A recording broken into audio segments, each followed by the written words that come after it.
It's a pleasure to have you here on the screen. It's a pity that we cannot have this meeting personally because the warmth in a room when there is a real presence is different than on the screens. But due to this pandemic situation, we have no other option. And in any case, it's a pleasure, and I hope with the vaccines that are now at the moment in not only in Europe but in the whole world and so on, the situation will improve soon, and we'll have the opportunity again to have you here in presence. It's a pleasure. Look forward to that very much, and I do wish we were in Spain. I certainly missed my visits to Madrid and other parts of Spain, particularly but the restaurants. I missed that part. Yeah, I think it's much better than nuclear to be in a restaurant, even with the food that we have in Spain is wonderful. But you are living now in Paris. Then in Paris, the food is very good too.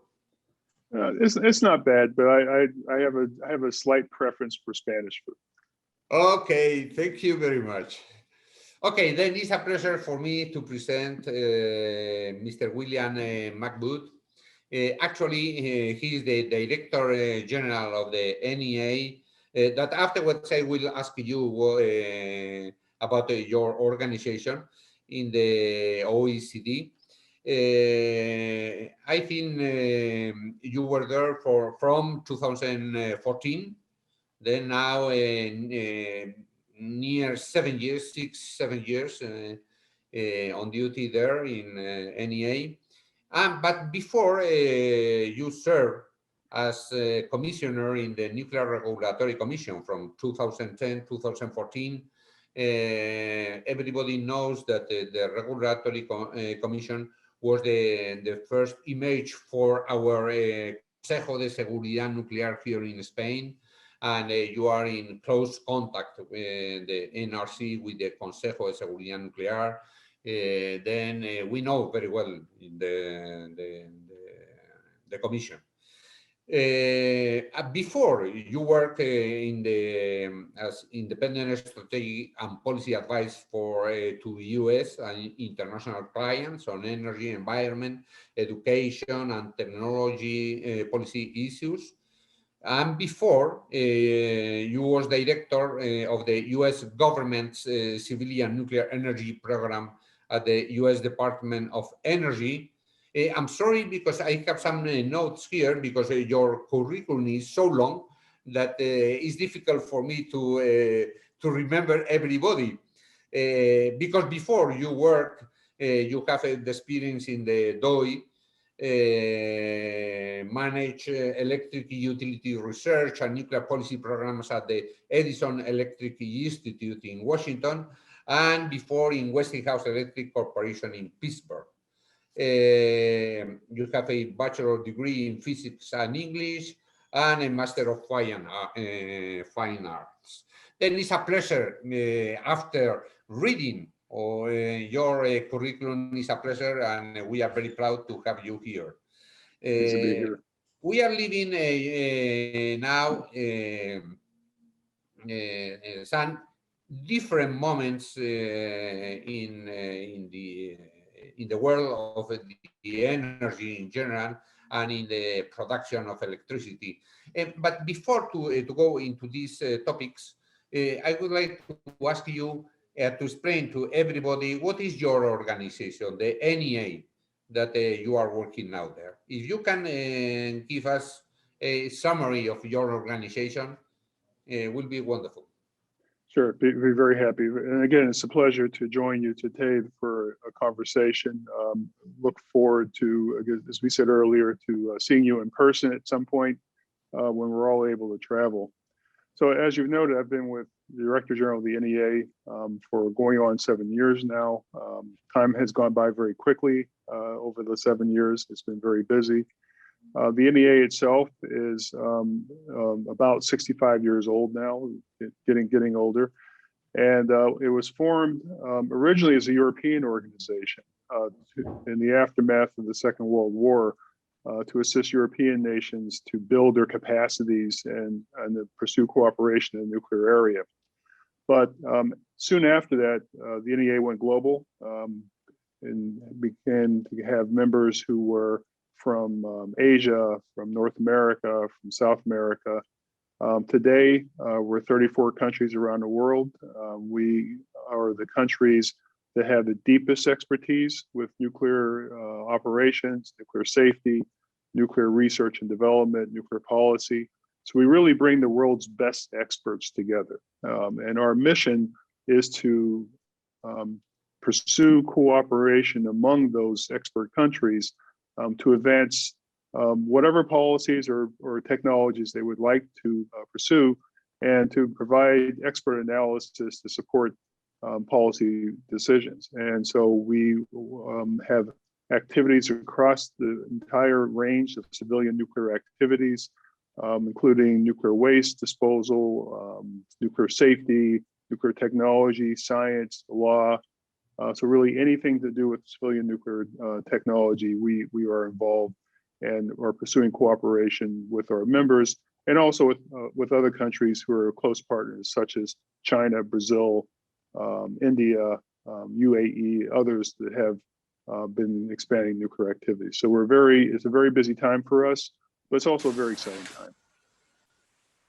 Okay, then you are working, I understand, together, or can you explain your relation between the NEA and the IAEA?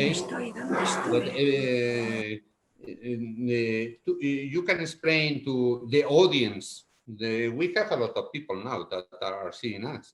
Then you can explain the relation or the cooperation between NEA and the IAEA.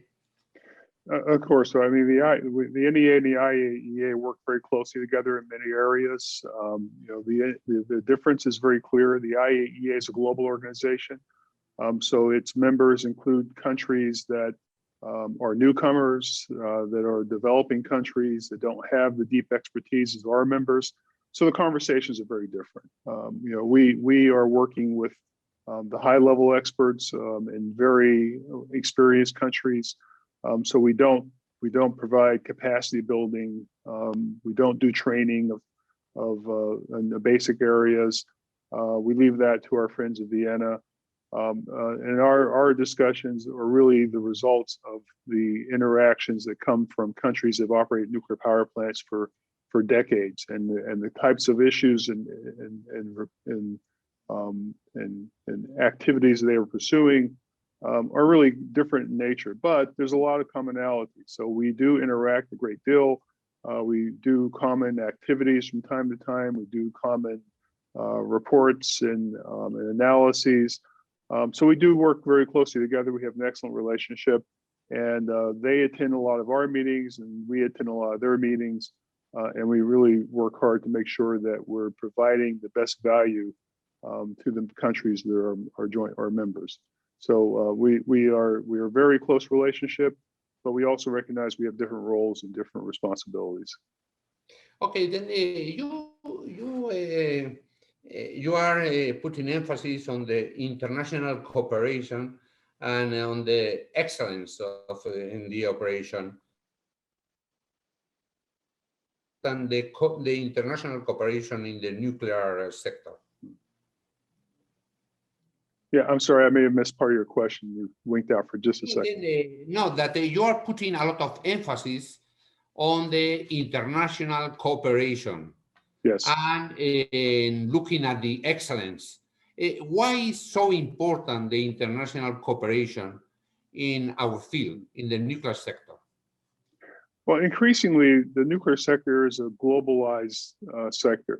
I think if you go back to the beginning of the nuclear age, it was much more the province of national programs. There was a US program, there was a French program, there was a Russian program. They were all very, very separated.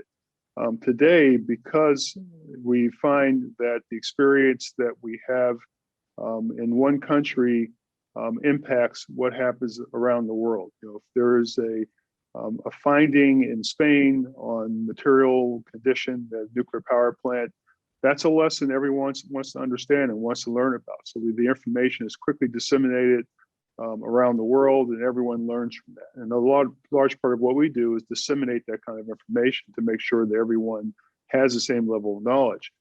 So I believe that the global industry is much stronger today than in the past, because we leverage all the knowledge from around the world to improve nuclear safety, to improve nuclear operations, and to cooperate to share costs in research and development, to advance the technology. So I think from the standpoint of the nuclear industry, it's a much stronger industry today than it was 40 years ago, because it really is a global industry. And increasingly, the manufacturers are finding that they can operate much better as a global industry, because they can have manufacturing around the world. They don't have to have manufacturing in one country. And that's really the way things work today. So the NEA, I think, has become quite invaluable to our members to help coordinate as they go forward in the future with this much more globalized industry. Yeah, I understand. And now you are saying that the nuclear energy now is stronger than in the past. And then can you explain us which has been the most important achievements and milestones in these 70 years of history of your organization? Well, the most important. Well, I mean, I think that the most important thing is really the fact that the NEA has fostered this closer integration, closer cooperation with countries around the world in a very substantive manner. It's not simply operating in a very strategic manner, which we do, but also in details, because we have currently about 27 research projects that countries participate together. And we've been conducting research projects like that for almost 60 years, and for over 60 years. And these projects have advanced the state of the art of the technology. And many of them, such as the Halden reactor project, which started more than 60 years ago, have enabled countries to enhance the safety of their nuclear power plants over long periods of time, and have enabled us to improve the state of the art. And if you look at these projects over the course of time, you will see that they have added up to a body of knowledge that has made nuclear power safer, more effective, more cost-effective than it would have otherwise been. So I think overall, there's a huge accomplishment. But I think if you were to ask a lot of people, they would certainly point to the development of mechanisms that we have used, such as the NEA data bank, which shares computer codes and nuclear data around the world. The development of the NEA Red Book, which we do with the IAEA, that provides a library, a respected resource on uranium resource data that's used around the world. So all these sorts of mechanisms, all these tools, all these products, I think add up to a very, very strong body of knowledge. So it's really difficult to point to any one accomplishment. It really stands as an accomplishment for integrating the global community, and it's something we're quite proud of. Okay, then we cannot forget that we are living a really difficult time in the world with the pandemic. With the then for sure this situation affected to your organization, because you have 120 employees and you have more than 30 members in NEA. Then how did you manage during this time of pandemic your organization and the cooperation international? Well, it's been like everyone else. It's been an interesting experience. When back more than a year ago, back in March of last year, when I made a decision to send my staff on a full telework basis, and we've been on that basis really ever since. I had some concerns. I wasn't sure we would be able to keep the same tempo of activities. I wasn't sure that we would be able to keep the cohesiveness of the teams. But I'm very pleasantly surprised. I have found that, if anything, the NEA has been more effective working through platforms like this, remote video conferencing and remote meetings. I think we've been even more effective because we've been able to pull even more people into our discussions than we would have if everyone had to fly to Paris to participate in a physical meeting. So we've seen real advantages from these platforms, and I think we'll be using them well into the future. So this is not going to all go away after the pandemic. I think we're going to leverage these tools going forward. The important thing for us is that while we have about 120 employees based in Paris, we also effectively have about 5,000 people who are operating in various NEA working groups and expert groups. We have over 80 different groups, I think, operating right now under the auspices of the NEA. Actually, it's more than that. If you include the separately funded activities, it's probably over 100 different groups. And there's thousands and thousands of experts who are in governments and industry and universities who are working to solve problems, who are working to build cooperation, to identify best practices, to identify issues for the future. And they're working very much with the spirit that we are stronger together than we are apart. And this is knowledge that we share with the world and through publications and information issued on our website.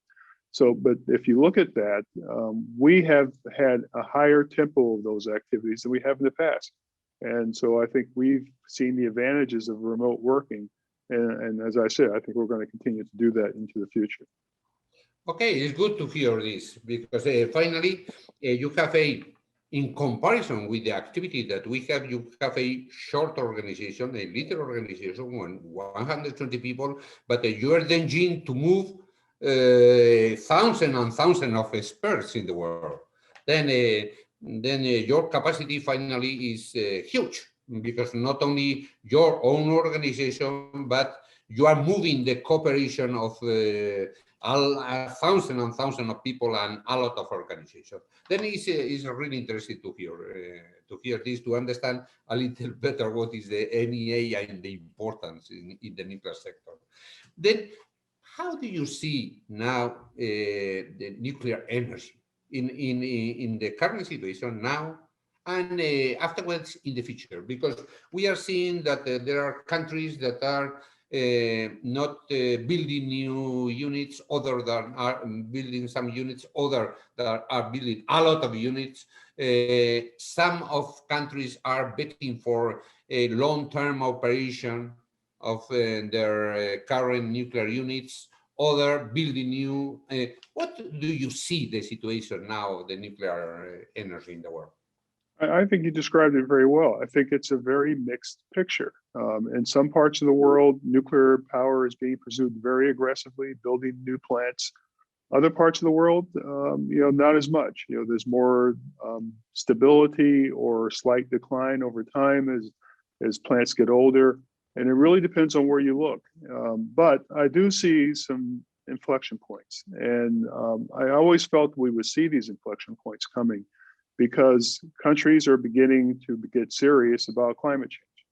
I think even after the Paris Agreement was signed, I questioned whether countries were going to really take the serious actions necessary to reduce CO2 emissions as dramatically as the scientists have been calling for. And in recent years, the last year or so, you're starting to see that countries are beginning to understand how difficult this task is and what will be needed to achieve those very aggressive targets.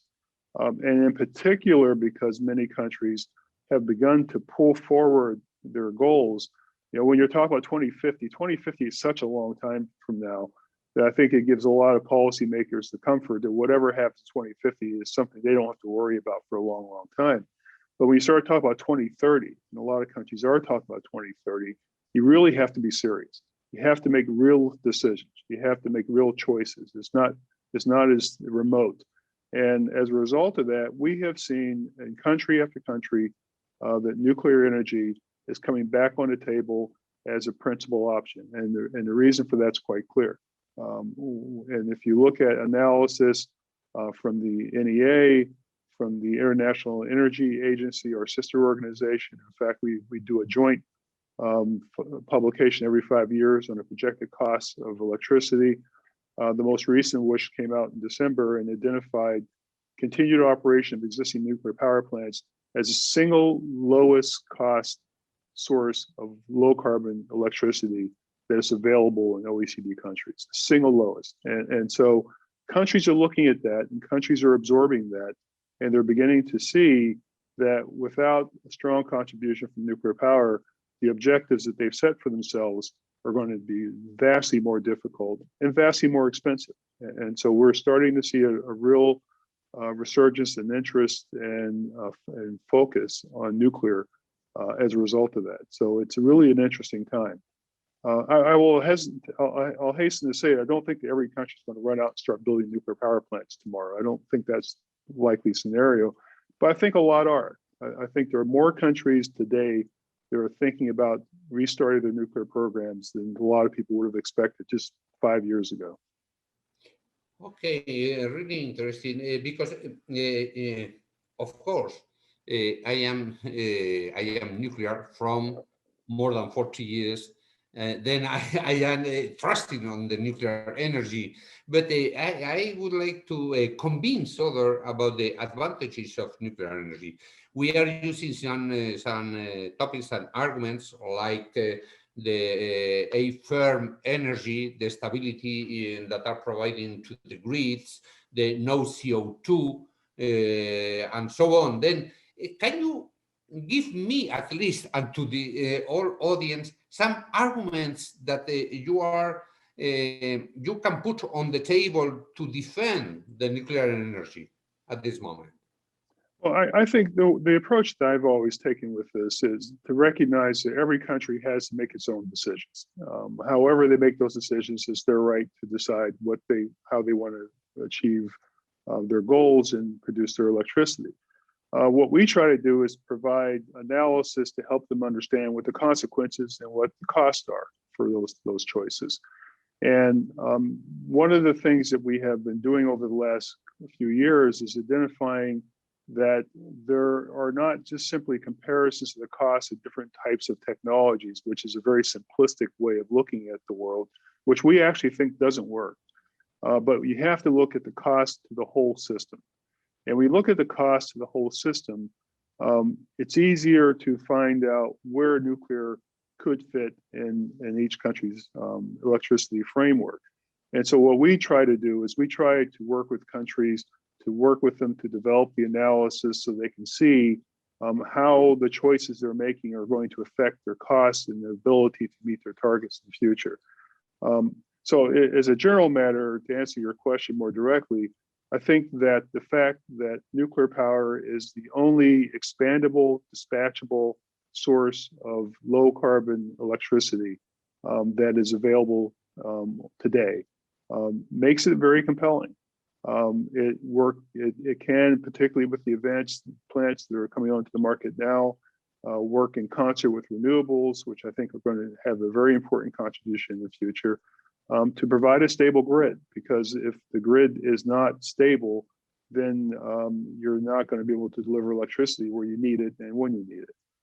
And we've seen examples where extreme weather events and other issues can really destabilize the situation, leading to blackouts, leading to power cuts.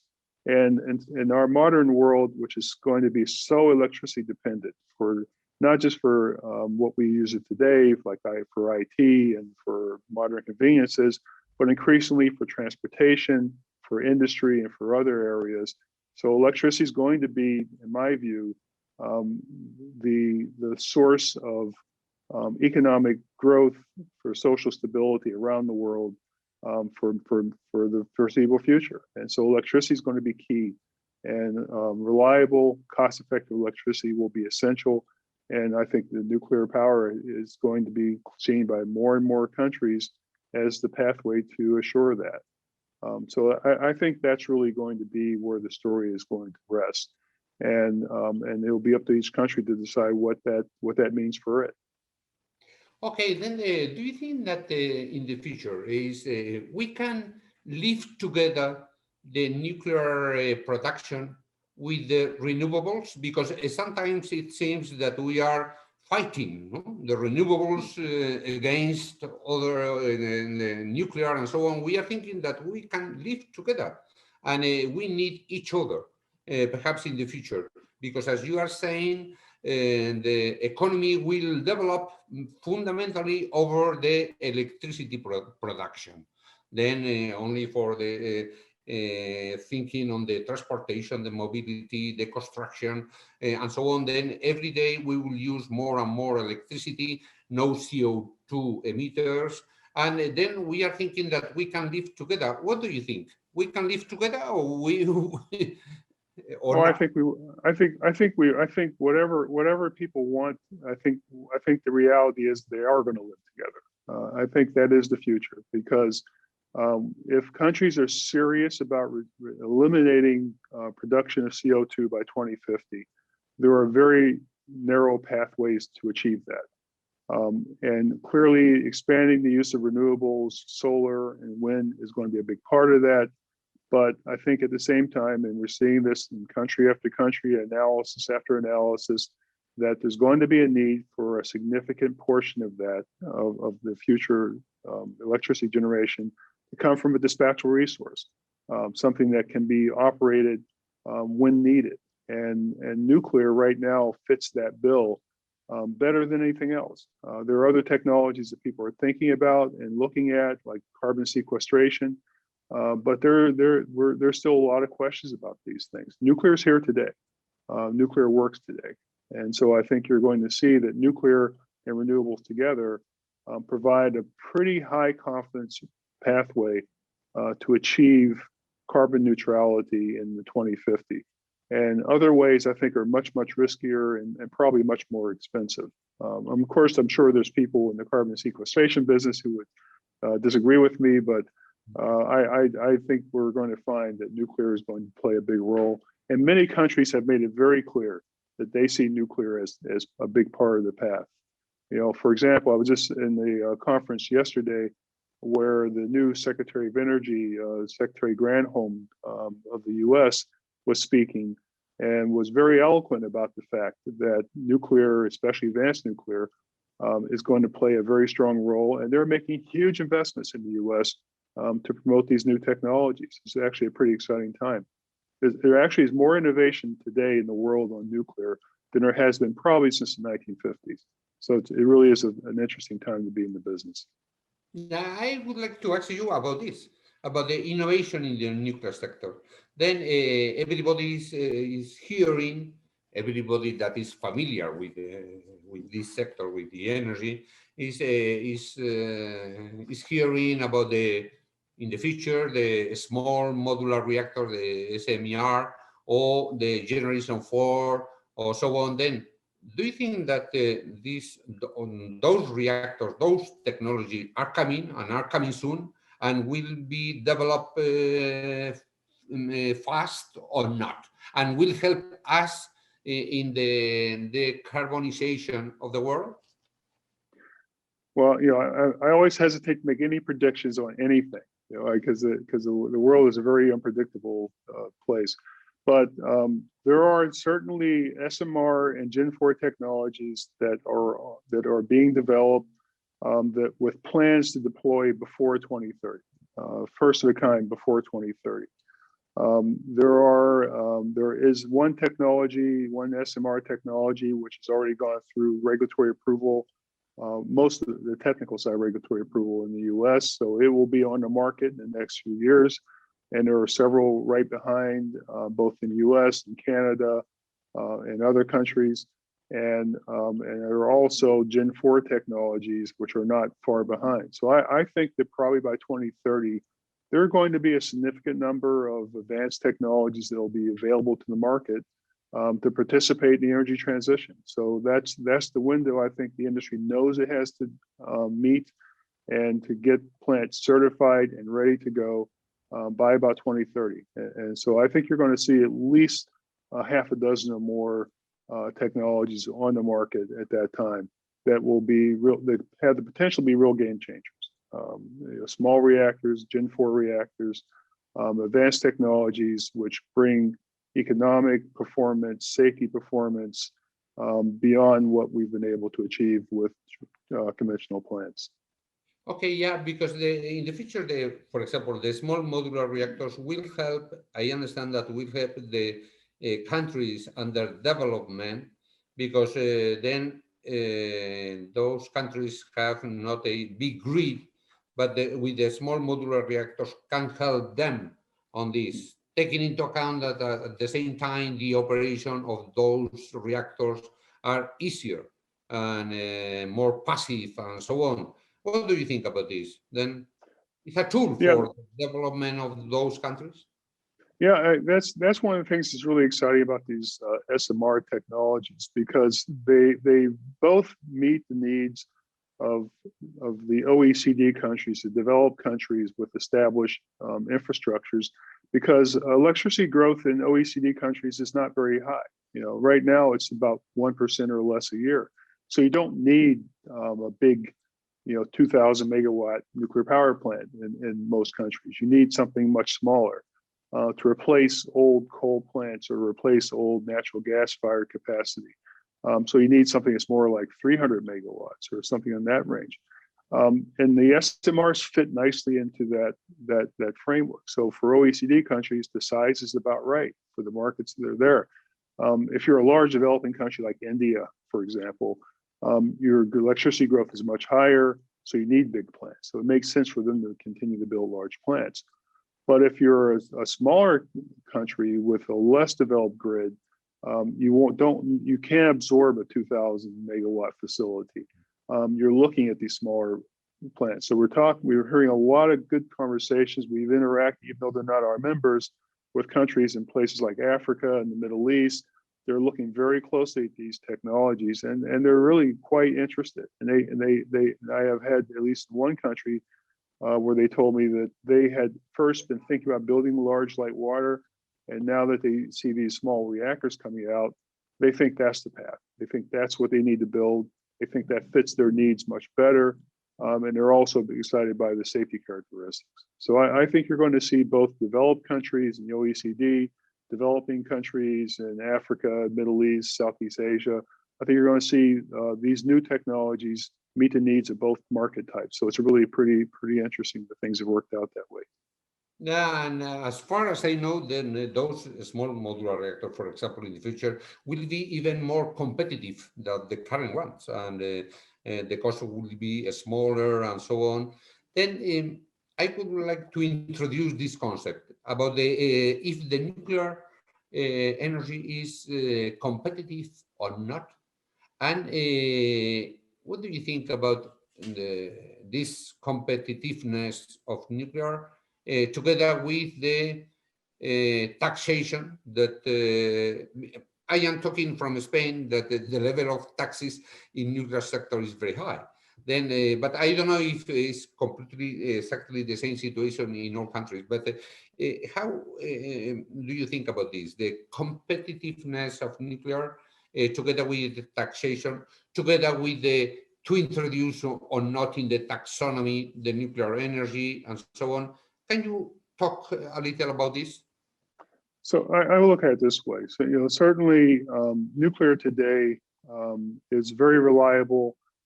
Depending on the market structure, it can be quite competitive, particularly for the existing plants. They're very, very competitive when we look at the numbers. But market design makes a difference. And one of the things that we and the OECD journal have stated over the years is that electricity markets must be reformed, must be modernized, because they are not achieving the goals that we have set for ourselves. They don't reward low carbon technology. They don't reward reliability.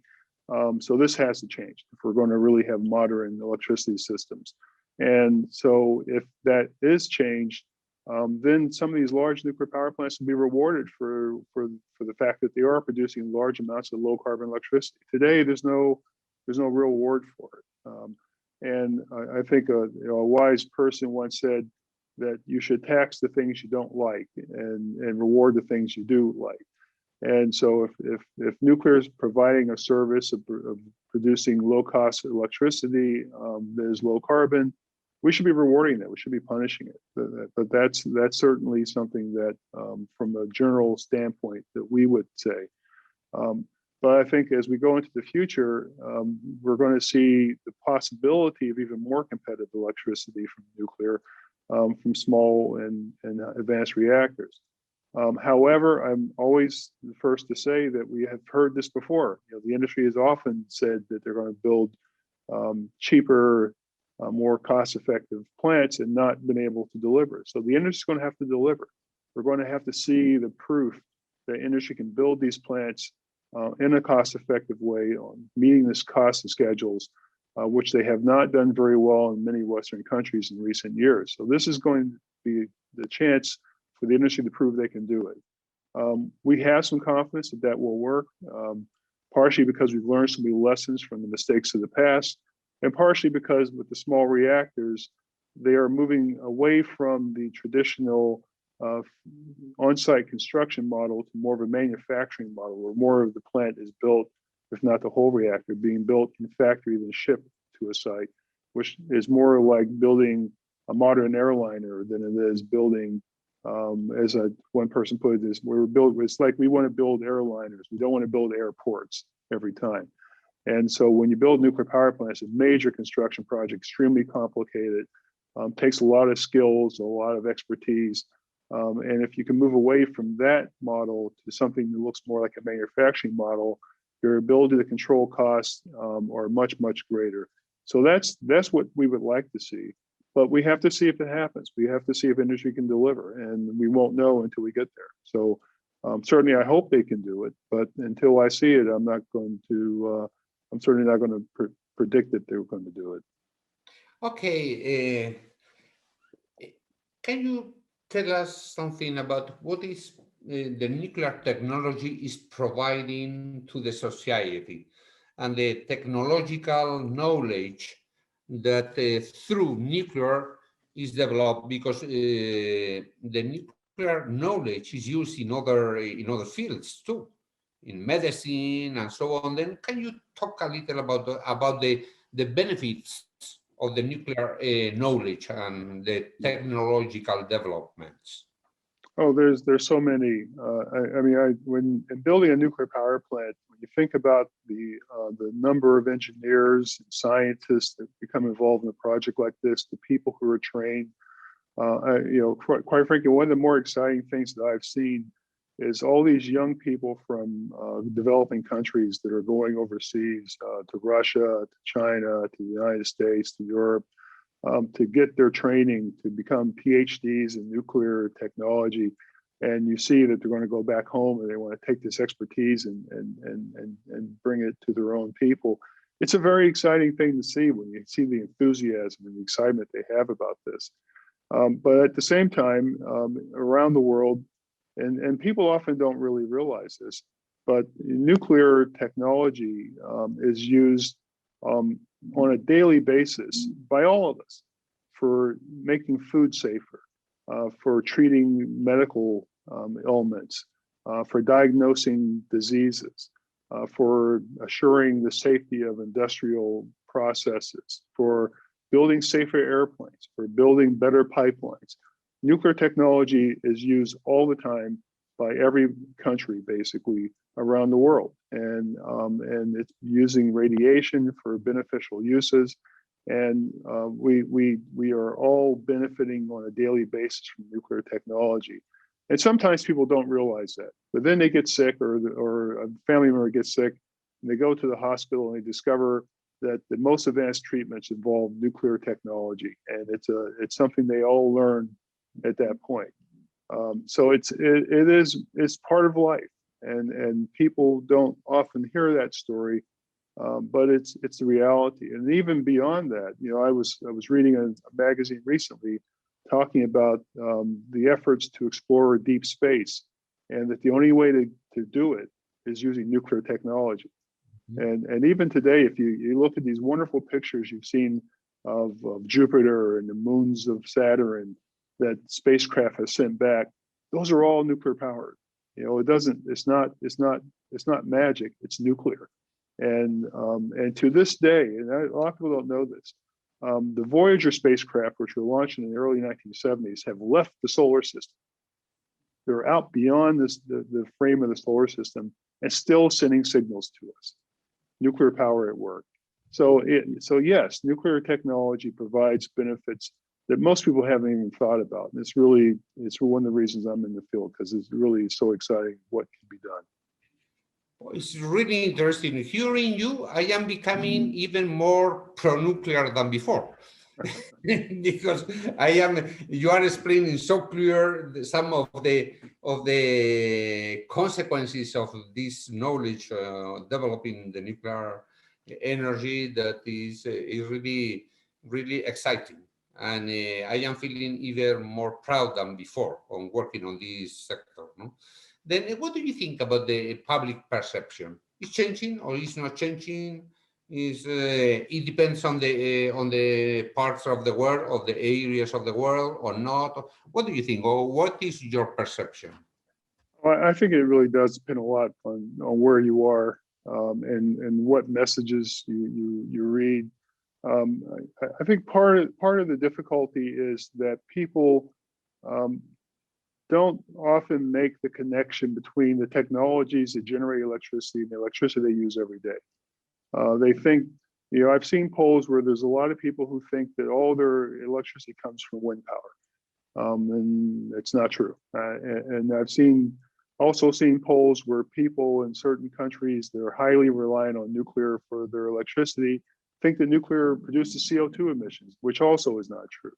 So there's definitely going to be a need to get a lot more information to the general public as this goes forward. And I think they'll get it, because I think countries are going to come to the conclusion in many cases that they need to have nuclear facilities, they need to have nuclear power, and that as a result, more information will be shared.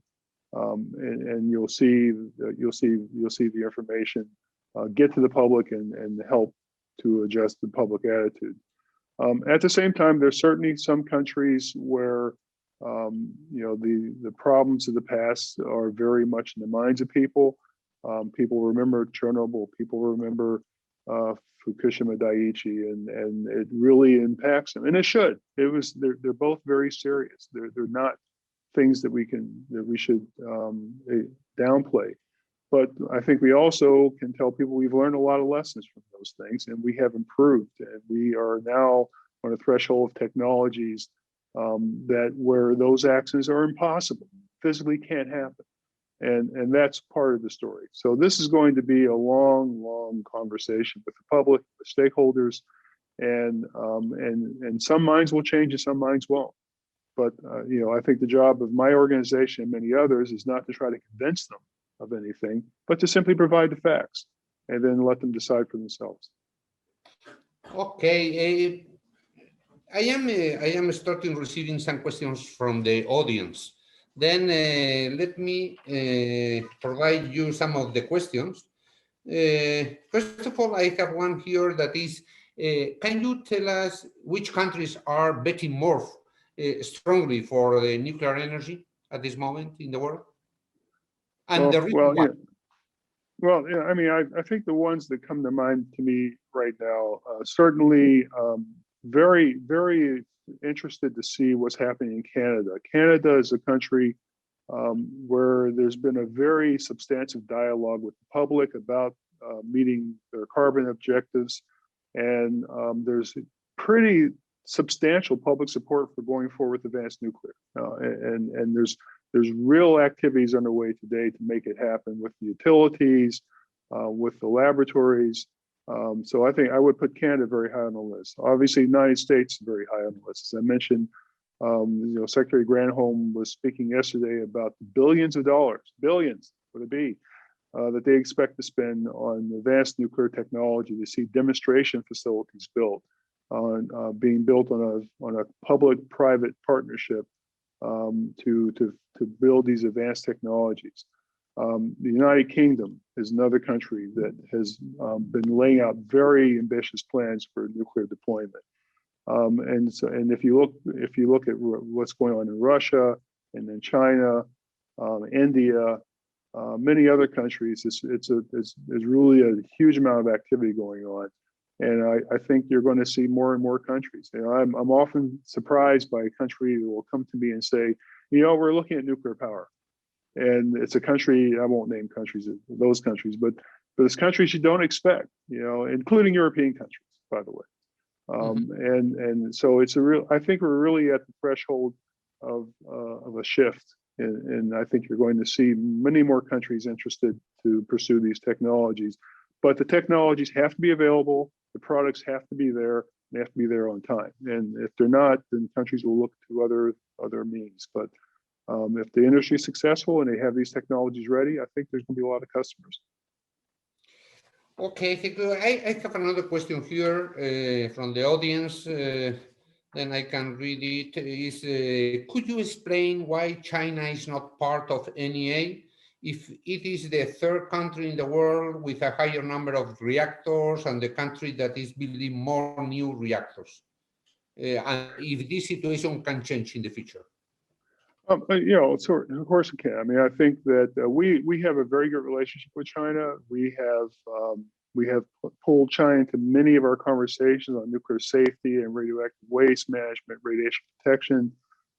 We have Chinese staff actually working at the NEA today, which is the first time that you know, in the 60 years that we've had that on a regular basis. So we're really pleased with that.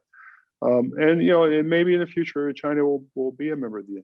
It's hard for me to predict that. That has a lot, as we say in the U.S., that's sort of above my pay grade. But you know, if the situation in the future is conducive to it, I certainly would encourage it, because I think we want to have as much expertise pooled and cooperating as we can. And clearly, there's tremendous expertise in China. But right now, the partnership is very close. We're very happy with it, and you know, we'll see where it takes us in the future. Okay. I have another question.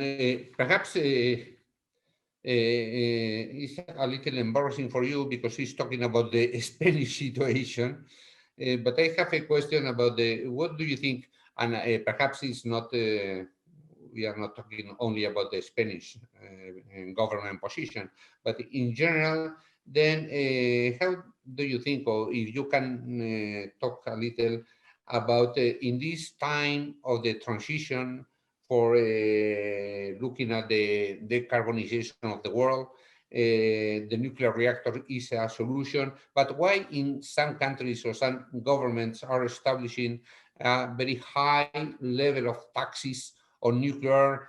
It seems that they are not thinking that the nuclear is a solution, and in some cases are declaring the shutdowns of nuclear units. Then it's not a contradiction. What do you think about this? You know, as I said earlier, I mean, every country has to look at its situation and make decisions. And this, you know, what we try to do is to provide as much information as we can, so they can make the best decisions. But you know, I mean, the reality is that that every country has a different situation. They have different infrastructure. They have different options. And part of the analysis that we do with countries is to look at what their alternatives are, what their resources are, what their grid looks like. And in the case of Spain, Spain has very high levels of solar capacity, and I think that they want to maximize that. And you know, where nuclear plays, I think is really something that's going to have to work out over the course of time. I think the government plans to continue operating their nuclear power plants for some period of time, and we'll see where the future takes us. If they shut them down, they'll have to replace that power with something else, and then they have to decide, you know, how they're going to meet their carbon emission targets in that venue. As the IEA has pointed out, without existing nuclear power plants, meeting these targets is extremely expensive. But so every country has to make those decisions, and maybe in some cases they decide it's worth the extra cost to get rid of the nuclear plants. Well, then that's a choice they're allowed to make. Okay, then I have another question. Is about your organization, and the question is: can you give some idea about how to facilitate and promote the official participation of Spain in the NEA project, in the different projects? Oh, well, Spain is a very valuable member of the NEA today. So we have Spanish representatives that come to all of our members of our committees and expert groups. I've been to Spain on many occasions with discussions on nuclear safety and nuclear waste and other issues. We hold meetings in Spain. So no, I think Spain is a very important member of ours. And one that where there's a lot of expertise that is shared with our other members. If there is someone who is particularly interested in a particular project, have them contact us, and I'm sure we can put them with the right people and see if there's a path to include them. Okay, I have another question that is completely different. It's about the fusion. About how do you see the commercial fusion reactor in 2050? That then will be a reality or not? Or what do you think? And not only in Cadarache with the ITER, but other projects. Then do you think that it will be a reality soon? When I am saying soon is for 2050? Well, like I think I already said, I don't make predictions. That's not. I don't think it's possible. But I think that the world's looking at the ITER project very closely. I think there'll be a lot of knowledge gained from that large experiment, and perhaps knowledge that can be used to take the next step towards using fusion for the commercial level production of electricity. So that's something that everyone will be watching over the course of the decades to see how that develops. At the same time, there are entrepreneurial activities around the world looking at much smaller fusion devices that at least those who are backing it claim will be available in some reasonable period of time to produce electricity. I'm a little bit more skeptical about those, but I also know less about them. But my guess is that fusion is still some more science than a commercial technology. That could change in the future. We'll see. ITER, I think, will be a big part of that. But for if you're planning today, I would not plan on fusion being available in the particular time frame. I would plan a lot more on looking at other resources such as wind and solar and nuclear if you're trying to replace your CO2 emissions. But check back with me in 50 years and I'll tell you the answer to that question. Okay, then we have more questions from the audience, but it's a pity because we have to finish in 3 or 4 minutes.